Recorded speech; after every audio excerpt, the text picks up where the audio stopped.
I saw this video floating around the internet the other day, and I was absolutely appalled that we would be revisiting whether or not women should have the right to vote. And in fact, I thought of Alice Paul, who would likely be rolling over in her grave if she heard this conversation even being revisited after all of the brutality that she experienced for women to have the right to vote, and the 19th Amendment solidified that. I just think the last 100 years, we've been given more freedom than ever, and we've made terrible choices as a group. I just think when you look at the numbers, you can't really dispute that, right? So 100 years ago, 85% of women are virgins. Now we have more OnlyFans models than teachers. What else do you think are women getting terribly wrong in modern society?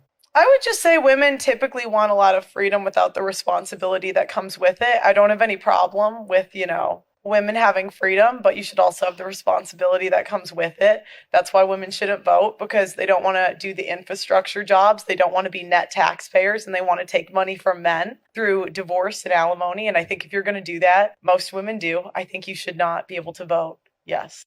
And when you have the Pearls of the world, the Andrew Tates of the world, the Justin Wallers of the world, taking these extreme ends of the spectrum position, it really does a disservice to the actual issue. So her conversation around the sexual degeneracy of our culture, which is really what she was getting at when she made that comparison, is the actual substance of the conversation. What do we do with this sexual degeneracy of the culture? But her solution of taking away freedom for women who are taxpayers or not taxpayers, working infrastructure jobs, not working infrastructure jobs, does a disservice to the issue. And then the Andrew Tates and the Justin Wallers of the world that hold women to a different sexual standard than they hold for themselves also is another byproduct of a world that is overly sexualized and holds men and women to completely separate standards.